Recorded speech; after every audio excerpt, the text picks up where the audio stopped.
So இன்னைக்கு வந்து கப்பாலா magic என்றெல்லாம் சில பேர் சொல்லுவாங்க இல்லைங்களா. குறிப்பாக அந்த எப்ஸ்டீன் ஃபைல்ஸ் பரவுனதுனால காபாவுடைய திரை வந்து கப்பாலாவுடைய சூனியத்துக்கு பயன்படுத்தப்பட்டிருக்கும் என்றெல்லாம் சில கான்ஸ்பிரசிஸ் சொல்றாங்க. ஸோ கப்பாலா என்றால் என்ன என்பதை நம்ம பார்க்க போறோங்க. யூத மதத்துடைய ஆன்மீக மறைபொருள் மிஸ்டிசிசம் அப்படின்னு சொல்லுவாங்க. மற்றும் பாரம்பரிய சிந்தனை முறை, இதை தான் கப்பாலா என்று சொல்லுவாங்க. இது என்ன சொல்லுதுன்னா, பிரபஞ்சம், கடவுள் மற்றும் மனித ஆன்மாவுடைய ரகசியங்களை புரிந்து கொள்ள முயலுது.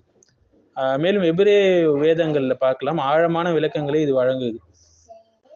இதற்கு பெறுதல் அல்லது பாரம்பரியம் என்று பொருள் சொல்லுவாங்க. இதுல நிபுணத்துவம் பெற்றவர்களை, கபாலால நிபுணத்துவம் பெற்றவர்களை மெக்குபால் என்று சொல்லுவாங்க, மெக்குபல் என்று அழைக்கப்படுவாங்க. இதனுடைய முக்கிய அம்சங்கள் என்னன்னு பார்த்தீங்கன்னா, இதனுடைய தோற்றம் எப்போன்னு பார்த்தீங்கன்னா, யூத மதத்திலிருந்து உருவாகி பல நூற்றாண்டுகளாக யூத மதம் திரிக்கப்பட்ட பிறகு, பியூரான ஜுடாயிசம் இல்லை, திரிக்கப்பட்ட பிறகு பல நூற்றாண்டுகளுக்கு, குறிப்பாக 7 to 18 நூற்றாண்டுகளில் வளர்ந்த ஒரு கோட்பாடு தான் இது. இதனுடைய நோக்கம் என்னன்னா, கடவுளுடைய தன்மை, படைப்புடைய நோக்கம் மற்றும் ஆன்மாவுடைய பரிணாம வளர்ச்சியை ஆராய்வது. இதனுடைய முக்கிய அடுத்த அம்சம் வந்து மெய்ஞானம். அதாவது இது வெறும் அறிவு மட்டுமல்ல, அனுபவபூர்வமான ஞானமாகவும் கருதப்படுது. அது ஈசோடெரிக் தியோசோஃபின்னு சொல்லுவாங்க. சுருக்கமா சொல்லணும்னா, கபாலா என்பது யூத மதத்துடைய உட்புற ஆன்மீக ஞானத்தையும் கடவுளோடு இணைவதற்கான பாதையும் விளக்கக்கூடிய ஒரு தத்துவம். சுருக்கமா சொல்லணும்னா, கபாலா என்பது வந்து யூத மறை மரபு, மிஸ்டிக்கல் தியாலஜி என்று சொல்லுவாங்க. இது வந்து பல நூற்றாண்டுகளாக வளர்ச்சி பெற்ற ஒரு விஷயம். குறிப்பாக ஸ்பெயின் மற்றும் ஐரோப்பால அதன் முக்கிய நூல் வந்து இது சம்பந்தமான ஜோஹர் என்று சொல்லுவாங்க, அதன் முக்கிய நூல் பேர். பின்னர் இதை வந்து ஒழுங்குபடுத்தியவர் யாருன்னா இசாக் லூரியா என்று சொல்லுவாங்க, லூரிய கபாலா முறை என்று சொல்லுவாங்க. ஸோ கபாலா என்ற வழிகேட்ட இந்த விஷயம் சொல்லக்கூடியது என்னன்னா, தோரால அவங்க வேதத்துல மறைவான ஆன்மீக அடுக்குகள்லாம் இருக்கு, தேர்ந்தெடுக்கப்பட்டவர்கள் மட்டுமே அந்த ரகசியங்களை அறிய முடியும், எல்லாராலும் அறிய முடியாது. ஸோ படைப்பு என்பது வந்து தெய்வீக வெளிப்பாடுகள் மூலியமாக, எமனேஷன்ஸ் மூலியமாக நடந்தது எல்லாம் சொல்லுவாங்க. இதுல 2 பிரிவுகள் இருக்கு. கோட்பாடு ரீதியான கபாலா சொல்றாங்க, அது வேத வசனங்களின் மூலியமாக மறை மரபை விளக்குவது. அடுத்து செயல்பாடு ரீதியான கபாலா. இதுல என்னன்னா, தெய்வீக நாமங்கள், தூதர்கள், குறியீடுகள் மூலியம் உலகத்துல ஒரு தாக்கத்தை செலுத்த முயற்சி செய்வது. ஸோ கபாலா மாயை, சூன்யம் என்று சொல்வதெல்லாம் செயல்பாட்டு கபாலாவை தான் குறிக்கும், 2வது வகையை தான் கொடுக்கும். இதனுடைய முக்கிய அம்சங்கள் என்னன்னா, தெய்வீக பெயர்களை, நாமங்களை மாற்றுவதன் மூலியமாக சக்தி கிடைக்கும் என்று சொல்லுவாங்க. அதாவது கடவுளுக்கு மறைவான பெயர்கள்லாம் இருக்கு, எபிரேயுடைய எழுத்துக்களை, ஹீப்ரு எழுத்துக்களை மாற்றி அமைச்சா அந்த சக்தி கிடைக்கும். இதெல்லாம் அவங்களுடைய வழிகேடான தத்துவங்கள். ஆனா இஸ்லாம் வந்து அழகாக இதுக்கு மறுப்பு கொடுக்குதுங்க. அல்லாவுக்குன்னு அழகிய பெயர்கள் இருக்கு, அது வழிபாட்டுக்காக பயன்படுத்தப்படணும், துவாவுக்காக பயன்படுத்தப்படணும். அது வந்து தஃபக்கூர், அதாவது சிந்தனைக்கு சிந்தித்து அதன் மூலியமா நம்ம என்னென்ன பலன்களை பெறுறோம் என்பதை அறிந்து அல்லாவோட நெருக்கமாகறதுக்கு பயன்படுத்தப்படுவது. அல்லாவுக்கு அழகான திருநாமங்கள் இருக்கு, ஆக அதன் மூலியமாக அவனிடம் துவா செய்யுங்க என்று அல்லாஹ் சொல்றான். வலில்லாஹில் அஸ்மாஉல் ஹுஸ்னா ஃபதுஉ பிஹா என்று சொல்றான். ஸோ இவங்க சொல்ற மாதிரி இந்த அல்லாவுடைய பெயர்களை வந்து சக்திக்காக மாற்றி அமைப்பது என்பது தவறான ஒரு விஷயம். இதுல 10 கோர் எலமெண்ட்ஸ் இருக்கு என்று சொல்லுவாங்க. இந்த பிராக்டிக்கல் கபாலால 10 வெளிப்பாடுகள் இருக்கு அப்படின்னு சொல்லுவாங்க. அப்பதான் அது சரியா செய்ய முடியும் என்றெல்லாம் சொல்லுவாங்க. இதுக்கு என்ன சொல்லுவாங்கன்னா, இந்த 10 தெய்வீக வெளிப்பாடுகள் என்று சொல்லுவாங்க, செஃபிரோட் என்று சொல்லுவாங்க. ஸோ இதனுடைய அர்த்தம் என்னன்னா, கடவுளுடைய சாரம் வந்து உலகத்துல பாயுது, படைப்பு வந்து தெய்வீக சேனல்கள் மூலியமா கட்டமைக்கப்பட்டுள்ளது என்றெல்லாம் சொல்லுவாங்க. இஸ்லாம் அதை முழுமையாக மறுக்குது இல்லைங்களா. அல்லாவுக்கு பாகங்கள் இருப்பது, இது போன்ற வார்த்தைகளை உபயோகப்படுத்துவது ரொம்ப மோசமான ஒரு விஷயம், ஒருத்தரை வழிகேட்டுல தள்ளக்கூடிய விஷயம். அல்லாஹ் அவன் ஒருவனே என்று அல் குர்ஆனிய ஆயத்து சொல்லுது, குல் அல்லாஹு அஹத் என்று. செயல்பாட்டு கபாலா மூலியமாக என்ன செய்வாங்கன்னா, குறிப்பிட்ட தூதர்களுடைய பெயர்களே அழைக்கப்படுது. அந்த இடத்துல தூதர்களை அழைப்பாங்க, சில முத்திரைகள், ரகசிய குறியீடுகள் பயன்படுத்துவாங்க. இஸ்லாம் இதை முழுவதுமாக தடை செய்துங்க. அல்லாவை தவிர அவர்கள் வணங்குபவை அவர்களுக்கு எந்த நன்மையும் தராது, தீமையும் தராது என்று அல்லாஹ் சொல்றான் 10வது அத்தியாயம் 18வது வசனத்துல. ஸோ தூதர்கள் வணக்கத்திற்குரியவர்கள் அல்ல, அவங்களை இந்த மாதிரி தவறான வழிக்கு உபயோகப்படுத்தக்கூடாது. மேலும் வந்து தாயத்து கட்டுறது, சிவப்பு நூல் கட்டுவது, இதெல்லாம் கட்டுவாங்க, பாதுகாப்பு குறியீடுகள். அவங்களுக்கு கபாலா மேஜிக்ல, மாயையில எபிரே எழுத்துக்கள்ல என்ன செய்வாங்க, தாயத்துக்கள்லாம் கட்டுவாங்க, சிவப்பு நூல் அணிய சொல்லுவாங்க, புனிதமான சில குறியீடுகள்லாம் சொல்லுவாங்க. யார் வந்து மன் தஅல்லக தமீமத்தன் ஃபகத் அஷ்ரக, யார் ஒரு தாயத்தை தொங்க விடுகிறாரோ அவர் ஷிர்க் செய்து விட்டார் என்று ரசூலுல்லாஹி ஸல்லல்லாஹு அலைஹி வஸல்லம் சொல்லிக்கிறாங்க. முஸ்னத் அகமதுல வரக்கூடிய ஹதீஸ். ஸோ பாதுகாப்பு என்பது அல் குர்ஆனிய சூறாக்கள் மூலியமாக நம்ம கேட்கணும், அல்லாஹ்கிட்ட துஆக்கள் மூலியமாக கேட்கணும், தவக்குல் வைப்பதன் மூலியமாக நம்ம பாதுகாப்பு தேடணும். அடுத்து 5வது விஷயம் என்ன சொல்லுவாங்களா, வெளிப்பாடு என்னன்னு சொல்லுவாங்கன்னா, எண்கள் மூலியமாக ரகசியமாக செயல்படுது, கெமாட்ரியா என்று சொல்லுவாங்க. இந்த 10 வெளிப்பாடுகள், இந்த செஃபிரோட் என்று சொல்றாங்களா, பண்பு கூறுகள், அதுல வந்து நம்ம ஹீப்ரு எழுத்துக்களுக்கு எண் மதிப்பு கொடுப்பது, எண்களை வைத்து மதிப்பு கொடுப்பது, மறைந்த ரகசியங்களை கண்டுபிடிக்க முயற்சி செய்வது, மேலும் எதிர்காலம் வந்து இந்த குறியீடுகள்ல மறைஞ்சிருக்கு என்ற கூடிய நம்பிக்கை, இதெல்லாம் சொல்லுது. ஸோ இது வந்து அல் குர்ஆன் மறுக்குது. 65வது வசனம், 27வது அத்தியாயம், வானங்களிலும் பூமியிலும் உள்ள மறைவான விஷயங்கள் அல்லாஹ்வை தவிர யாரும் அறிய மாட்டார்கள். ஸோ எண்கள் மூலியம் விதியை மாற்ற முயற்சிப்பது தவறான ஒரு விஷயம். ஸோ நவீன உலகத்துல நம்ம பார்க்கலாம், இதை வந்து யாரெல்லாம் ப்ரொமோட் பண்றாங்க என்றால், இது வந்து மடோனா போன்றவர்கள்லாம் இந்த கபாலாவை என்ன செய்யறாங்க, ப்ரொமோட் பண்ணக்கூடியவங்களா இருக்கிறாங்க. இன்னும் நியூ ஏஜ் ஸ்பிரிச்சுவாலிட்டி என்று இன்றைக்கு வந்து law of attraction, energy vibration, angel numbers, sacred geometry என்றெல்லாம் இதை பரப்புறாங்க. ஸோ இந்த எண் மாயைகள்லாம் மூட நம்பிக்கையை சார்ந்தது. ஸோ இந்த கபாலா என்று சொல்லக்கூடிய இந்த மாயை, இந்த கபாலா மேஜிக் எல்லாம் கடவுளுடைய பெயர்களை மாற்றி சக்தியை பெற முயற்சிப்பது, தூதர்களை அழைத்து இடைத்தரகர்களாக பயன்படுத்தி சில சக்திகளை பெற முயற்சிப்பது, எண்கள் எழுத்துக்கள் மூலியமாக சில விஷயங்களை அடைய நினைப்பது. அல் குர்ஆனும் சுன்னாவும் இதை சிஹர் என்று, சூனியம் என்று சொல்லுது, ஷிர்க்குடைய வழிகள் என்று சொல்லுது, தூய தௌஹீதுக்கு எதிரான விஷயங்கள் இது. ஸோ இஸ்லாம் வந்து தெளிவான ஒரு மார்க்கம், ரகசிய குறியீடுகள் அதெல்லாம் கிடையாது இதுல. ஸோ இது டீப்பாக போனால் நமக்கு புரியாது. ஏன்னா 10 செஃபிராட்டுகள் என்னன்னு சொல்லி, வெளிப்பாடுகள் என்னன்னு சொல்லும்போது, கீட்டர் என்று சொல்லுவாங்க, ஷோஷ்மா என்று சொல்லுவாங்க, பிமா, செசீட், கெவுரா என்றெல்லாம் சொல்லுவாங்க, டெஃபிரட், நெட்ஸா, ஹாட், எசோத், மல்சூட் என்றெல்லாம் சொல்லுவாங்க. இதெல்லாம் நம்ம டீப்பாக போனோம்னா புரியாது, குழம்பிவிடும். இந்த கபாலா என்ற குழப்பமான இதுவே இன்னும் குழப்பமாயிடும் இந்த தத்துவமே. இது எல்லாமே இந்த பண்பு கூறுகள், அதை தான் வந்து செஃபிரோட் என்று சொல்லுவாங்க.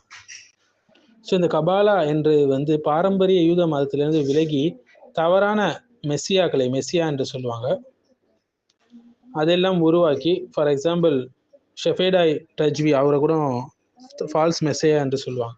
இது போலெல்லாம் உருவாக்கி ஆபத்தான மறைமுக ஊகங்களை இது வந்து ஊக்குவிக்கிறது என்று வந்து விமர்சனம் செய்வாங்க. இது வந்து விமர்சகர்கள் வந்து இது யூத சட்டத்துடைய ஹலாச்சா, அதனுடைய மையமாக இல்லை என்று கிரிட்டிசைஸ் பண்ணியிருக்காங்க. இதை தவறாக புரிஞ்சு கொண்ட உளவியல் ரீதியான தீங்கு இது விளைவிக்கும் என்றும் சொல்லியிருக்கிறாங்க. இது வந்து புதிய யுக குப்பை என்றும் சிலர் வாதிடுறாங்க. ஸோ இது வந்து அவங்களே மறுக்கிறாங்க, யூதர்களே. இது வந்து வரலாற்றை துஷ்பிரயோகம் செய்வது, அதாவது கபாலிஸ்டிக்குடைய நூல்கள் வந்து தவறான விளக்கங்கள் 17ஆம் நூற்றாண்டுல ஷெஃபேடாய் சுவியுடைய ஆபத்தான ஃப்ரீமேசன்ஸ் இயக்கத்திற்கு வழிவகுத்துச்சு என்று சொல்லுவாங்க. இதனால் வந்து குறிப்பிடத்தக்க ஆன்மீக மற்றும் பொருள் அழிவு ஏற்பட்டது என்று சொல்லுவாங்க. பல பாரம்பரிய ரபிகள், அவங்களுடைய மத குருமார்கள் வந்து கபாலா வந்து தோரா, தல்மூத் மற்றும் யூத சட்டத்துடைய ஆய்வுக்கு 2ஆம் நிலை என்று வாதிடுறாங்க. மேலும் வந்து கபாலா மையம் போன்ற குழுக்கள் வந்து வணிக நோக்கங்களுக்காக பாரம்பரிய ஜுடாயிசமை சிதைப்பதாக பிரதான யூத மத குருமார்கள் அடிக்கடி விமர்சிப்பாங்க அது. மேலும் ஐசக் லூரியா அவரே என்ன செஞ்சாரு, கபாலாவை மந்திரத்துக்கு, தாயத்துகளுக்கு, இதுக்கெல்லாம் பயன்படுத்துவதற்கு எதிராக அவரே எச்சரிக்கிறார். ஏன்னா இது தீங்கு விளைவிக்கும் மற்றும் ஆன்மீக ரீதியான பாதுகாப்பற்றதாக இது கருதப்படும் என்று சொல்லியிருக்காரு. ஸோ குறிப்பிட்ட படங்கள் மூலியமாக இந்த கபாலிஸ்டிக் விஷயங்களை வந்து இப்போ இதெல்லாம் பரப்புவாங்க. ரிவால்வர் என்ற படம் 2005 வெளிவந்தது. அதில் கபாலிஸ்டிக்குடைய சிம்பாலிசம், நியூமராலஜிலாம் காட்டுவாங்க. பி சீசன் ஒரு படம் 2005. மேலும் பழங்காலத்தில் வந்ததுன்னா 90s 1973 96 வந்ததுன்னா ஹோலி மவுண்டைன் என்று சொல்லக்கூடிய படம், த கிராஃப்ட் என்று சொல்லக்கூடிய படம், 9th கேட் என்று சொல்லக்கூடிய ஒரு படம், டார்க் சாங்கு, த எக்ஸார்சிஸ்ட், த விட்ச், இது போன்ற படங்கள்லையும் வரும். ஹாரர் மூவிஸ்லையும் இது பேர் வரும். ஸோ தூய இஸ்லாம் வந்து இந்த கபாலா போன்ற விஷயங்களுக்கெல்லாம் வந்து மிஸ்டிசிசம்க்குலாம் வந்து எதிரானது. ஆனால் இஸ்லாத்தில் தோன்றிய சில வழிகேட்ட கூட்டங்கள் இது இப்போ கபாலா போன்ற சில விஷயங்களை வந்து என்ன செஞ்சுக்கிறாங்க, வழிகேட்டை பரப்பியிருக்கிறாங்க. ஃபார் எக்ஸாம்பிள் பாத்தினியா என்று சொல்லக்கூடிய தீவிர கூட்டம், குரானுக்கு மறைவான மீனிங்ஸ்லாம் இருக்கு, அர்த்தங்கள்லாம் இருக்கு, அது வந்து முக்கியமானவங்களுக்கு மட்டும் தான் தெரியும், பொதுமக்களுக்கு தெரியாது, வெறும் இமாம்களுக்கு மட்டும்தான் தெரியும் என்றெல்லாம் சொல்லுவாங்க. இதற்கு மறுப்பாக இமாம் கசாலி, இமாம் இப்னு தைமியா நிறைய புத்தகங்கள் எழுதியிருக்கிறாங்க. இஸ்மாயிலி ஷியாக்கள் வந்து இது போன்ற விஷயங்கள் சொல்லுவாங்க. எமனேஷன் தியரி என்று சொல்லுவாங்க. அடுத்தது தீவிர சூஃபிகள், வழிகேடான சூஃபிகள் என்ன செய்வாங்க, அவங்களும் இது போல சில விஷயங்கள்லாம் சொல்லுவாங்க. இப்னு அரபி போன்றவர்லாம் இது போன்ற விஷயங்களை சொன்னார். வஹதத்துல் உஜூது, வஹதத்து ஷுஹூத் இது என்றெல்லாம் சொல்லுவாங்க. அடுத்து இல்முல் ஹுரூஃப் என்று சொல்லுவாங்க. குரான்ல சில சீக்ரெட்டான கோட்லாம் இருக்கு அப்படின்லாம், சில சிம்பிள்ஸ்லாம் இருக்கு என்றெல்லாம் சொல்லுவாங்க. ஆனால் இதற்கும் இஸ்லாத்திற்கும் எந்த சம்பந்தமும் இல்லை என்பதை நம்ம புரிஞ்சுக்கணும். இதெல்லாம் வந்து ஸ்ட்ரக்சரல் சிமிலாரிட்டிஸ், ஒப்புமை தவிர ஐடென்டிக்கல் சிஸ்டம்ஸ் இல்லை. ஸோ எல்லா சூஃபிகளும் இல்லை, எல்லா ஷியாக்காரங்களும் இல்லை. அதிலே வழிகேட்டுடைய உச்சத்துக்கு போனவங்க இது போல செய்வாங்க. ஸோ சுருக்கமாக சொல்லணும்னா கபாலா என்பது யூத மறை மரபு, அதாவது ஜீவிஸ் மிஸ்டிசிசம் என்று சொல்லுவாங்க. அது இறைவன், பிரபஞ்சம் மற்றும் புனித வேத வாக்கியங்கள் அதனுடைய மறைந்த ஆழமான அர்த்தத்தை விளக்க முயலக்கூடிய ஆன்மீக முறை. இது பேசக்கூடிய முக்கிய நூல் வந்து ஜோஹர் என்று சொல்லுவாங்க. இதுல மெயினான விஷயங்கள் என்னன்னா, இறைவன் வந்து அளவற்றவன், மனித அறிவால் முழுமையாக புரிந்து கொள்ள முடியாதவன் என்று சொல்லுவாங்க. அதுதான் ஐன்ஸ் ஆஃப் என்று சொல்லுவாங்க. இறைவன் உலகத்தோடு தொடர்பு கொள்ளும் 10 ஆன்மீக பண்புகள் இருக்குன்னு சொல்லுவாங்க. அதுதான் செஃபிராட் என்று சொல்லுவாங்க. எபிரேய எழுத்துகள் மற்றும் எண்களுக்கு மறைந்த ஆன்மீக அர்த்தங்கள் இருக்குன்னு சொல்லுவாங்க. வேத வாக்கியங்களுக்கு வெளிப்படையான அர்த்தத்திற்கு பின்புலமாக ஒரு உள்ளார்ந்த பாத்தினான மறை அர்த்தம் இருக்கு என்று சொல்லுவாங்க. இது பொதுவான யூத மத போதனை கிடையாது, அதன் சில கிளைகள் மட்டும்தான். மந்திர நடைமுறைகளோடு தொடர்புடையது. சில கான்ஸ்பிரசி என்று சொல்லுவாங்க இல்லைங்களா. எப்ஸ்டீன் என்ன செஞ்சாரா, காபாவுடைய திரைக்கு மேல் போத்தப்படக்கூடிய அந்த கிஸ்வாவை வந்து வாங்கினாரு இத்தனை ரூபாய்க்கு என்றெல்லாம் சொல்லுவாங்க. ஸோ சாத்தானிய வழிபாடுக்கு இது போன்ற சில விஷயங்களை வாங்கி, புனிதமான விஷயங்களை வாங்கி என்ன செய்வாங்க, சாத்தானிய வழிபாடு செய்வாங்க. சாட்டானிக் வர்ஷிப் என்று சொல்லுவாங்க. ஸோ சில மறைமுகமான அகல்ட் வழிபாட்டு முறைகளில், சாத்தானிய வழிபாடுகளில் புனித இடங்கள்ல இருந்து வரக்கூடிய பொருட்களை வந்து என்ன செய்வாங்க, ஆன்மீக ஆற்றல் இருக்கு அதுக்கெல்லாம் என்று சொல்லி அதை பயன்படுத்துவாங்க தங்களுடைய சூனியத்துக்காக, மந்திரத்துக்காக, மாந்திரிகத்துக்காக. இது போன்ற விஷயங்கள் வந்து சக்தியை அதிகரிக்கும், அதுக்கு அதிகரிக்கக்கூடிய டூலாக யூஸ் பண்ணுவாங்க சூனியக்காரர்கள், மந்திரவாதிகள். ஸோ ஒரு சடங்கு செய்யும்போது அதனுடைய சக்தியை, ஆற்றலை உயர்த்தும் என்றெல்லாம் சொல்லுவாங்க. வழிகேடான விஷயங்கள் இதெல்லாம். ஸோ உயர் மட்டத்தில் இருக்கக்கூடிய எலைட்டுகள், பெரிய பெரிய மனிதர்கள் வந்து பல மதங்களுடைய சின்னங்களை சேகரிப்பாங்க, ரகசிய சடங்குகள் அதை பயன்படுத்துவாங்க. இது வந்து ஒரு புனித துணியை வந்து மாய சடங்குகள் எல்லாம் பயன்படுத்துவாங்க என்று சொல்லுவாங்க. பெரும்பாலும் இந்த சூனியம் மேஜிக்ல வந்து அரிதான பொருட்கள், புனித நூல்கள், மத பொருட்கள் இது எல்லாமே பயன்படுத்துவாங்க. அவங்க எதை நாடுறாங்களோ அதை இது போன்ற விஷயங்கள் மூலியமாக அடையறதுக்கு இப்படிலாம் செய்வாங்க. ஸோ இந்த சிஹிர், சூனியம் செய்வது, மந்திரம் செய்வது, இதற்கெல்லாம் இஸ்லாத்துல மறுப்பு இருக்குங்க, தடைகள் இருக்கு. இதெல்லாம் பெரும்பாவங்கள். ஒருத்தரை வந்து ஷிர்க்குக்கு இட்டு செல்லக்கூடிய வழிகள், இது சைத்தான்களுடைய வழி. ஸோ தாயத்துகள், சின்னங்கள், தகடுகள் மூலியமாக பாதுகாப்பு தருவது, இதெல்லாம் ஷிர்கான ஒரு வழி. அது யார் செஞ்சாலும் சரி, ஒரு முஸ்லீம் என்ற பெயர்ல ஒருத்தன் செஞ்சா அவன் முஸ்லீமே அல்ல. ரகசிய சடங்குகள், மறைமுக குறியீடுகள், இது எதுவுமே இஸ்லாத்துக்கும் இதுக்கும் சம்பந்தமே இல்லை. மறைவான ஞானம் வந்து அல்லாஹ்வுக்கு மட்டுமே சொந்தமானது, யாரும் அதுல உரிமை கொண்டாட முடியாது. ஸோ ரகசிய சின்னங்கள், ரகசிய வழிபாடுகள், இதன் மூலியமாக மறைவை கட்டுப்படுத்தலாம், மறை ஞானத்தை அடையலாம் என்று சில வழிகேடான சூனியக்காரர்கள், மந்திரவாதிகள் சிலதெல்லாம் பயன்படுத்துவாங்க. இதெல்லாம் வந்து இஸ்லாத்துல பெரும்பாவமாக கருதக்கூடிய விஷயங்கள். ஸோ நபிஸ்லா அஸ்லமுக்கு சூனியம் வைக்கப்பட்ட போது கூட நம்ம பார்க்கலாம் அந்த ஹதீஸ்கள்ல, சஹீல் புகாரில, சஹீஹ் முஸ்லிம்ல வரக்கூடிய ஹதீஸ்ல, லபீத் இப்னு ஆசம் என்ற ஒரு யூத நபர் தான் சூனியம் வச்சிருப்பான். நபிஸ்லா அஸ்லமோட முடியை பயன்படுத்திருப்பான், சீப்பை பயன்படுத்திருப்பான், சீப்பில் சிக்கிய முடிகளை பயன்படுத்தியிருப்பான். மேலும் ஆண் பெரிச்ச மரத்துடைய பூப்பை, பால்ம் ஸ்பேத் என்று சொல்லுவாங்க, அதை பயன்படுத்தியிருப்பான். ஒரு கயிறு வச்சு அதெல்லாம் முடிச்சு போட்டிருப்பான். 11 முடிச்சுகள் போட்டு கட்டப்பட்டிருக்கும். தர்வான் என்று சொல்லக்கூடிய கிணத்துல அது வீசப்பட்டிருக்கும். நபிகளாருக்கு சில பாதிப்புகள் ஏற்படுது, அல்லாஹ் ஆனா அவங்கள பாதுகாத்துட்டான், அல்லாஹ் அவங்களுக்கு நிவாரணம் தந்து விட்டான். ஆனா நபிஸ்லா அஸ்லமுடைய மார்க்க ரீதியான விஷயங்கள் எந்த பாதிப்பும் கிடையாது, ஏற்படலை. இதனால அல்லாஹ் பாதுகாக்கக்கூடியவனாக இருக்கிறான். இந்த அல் குர்ஆனை விளக்கக்கூடிய ஹதீஸுகளை, சஹீஹான ஹதீஸுகளை இறுதியாக ஜிப்ரீல் அலைஹிஸ்ஸலாம் மூலியமாக அதை காட்டி கொடுத்தான். பிறகு சூரத்துல் ஃபலக், சூரத்துல் நாஸ் ஓதப்பட்ட பொழுது ஒவ்வொரு முடிச்சும் அவிழ்க்கப்பட்டது. ஸோ அபிஸ்லாஸ்லுக்கு உடல் ரீதியான பாதிப்பு மட்டும்தான் இருந்தது இந்த சிஹர் மூலியமாக. மார்க்க ரீதியான பாதிப்பு எதுவுமே இல்லை. அல்லாஹ் அவரை பாதுகாத்தான். அல்லாஹ் உங்களை மக்களிடமிருந்து பாதுகாப்பான் என்று அல்லாஹ் ஆல்ரெடி சொல்லியிருக்கான் 5வது அத்தியாயம் 67வது வசனம். ஸோ சிஹிர் என்பது உண்மை. இஸ்லாம் அதை மறுக்கல. சூனியம் என்பது இருக்கு. அது சிலர் அறிவிலிகள், மார்க்கத்தை சரியா படிக்காதவர்கள், அரபு ஞானம் இல்லாதவங்க இவங்கெல்லாம் மறுத்துட்டு போவாங்க. தௌஹீத் பேசக்கூடிய அமைப்புகள் எல்லாம் அவங்களுக்கு சிஹர் எத்தனை வாட்டி வந்திருக்குன்னே தெரியாது. குரான்ல எத்தனை ஆயத்துகள் சிஹரை பற்றி பேசியிருக்கு என்று கூட தெரியாது. ஒண்ணுமே இல்லாத ஒரு விஷயத்தை அல்லாஹ் அவ்வளவு நேரம் அவ்வளவு ஆயத்துகள்ல பேசுறான். சுபான் அல்லாஹ். அல்லாஹ் அப்படிப்பட்டவன் அல்ல. அல்லாஹ்வுடைய அனுமதி இல்லாமல் எதுவுமே நடக்காது. அல்லாஹ்வுடைய நாட்டம் இல்லாமல் எதுவுமே நடக்காது. சிஹர் வச்சாலும் அல்லாஹ்வுடைய நாட்டம் இல்லாமல் எதுவும் நடக்காது. ஸோ குர்ஆன் ஆயத்துகள் மூலியமாக ஓதி நம்ம பாதுகாப்பு தேடலாம். ஸோ பொருட்கள் குணப்படுத்துவது கிடையாது. அல்லாஹ் தான் நிவாரணம் தரக்கூடியவனாக இருக்கிறான். ருக்கியா செய்வது இதெல்லாம் சூனியத்தை விட்டு ஒருத்தவங்களை பாதுகாக்கும். ஹிஜாமா செய்வது. ஸோ என்ன சொல்றாங்க, கபாலா மேஜிக்காக சூனியத்துக்காக பயன்படுத்தப்படுச்சு காபாவுடைய திரைகள் என்றெல்லாம் சொல்றாங்க. சிலர் இதை உண்மை என்று சொல்றாங்க, சிலர் கான்ஸ்பிரசி என்று சொல்றாங்க. ஆனா யூதர்கள் இப்படி செய்யக்கூடியவர்கள் தான். ஸோ சில விசேஷ பொருட்கள் எல்லாம் பயன்படுத்துவாங்க சூனியத்துல.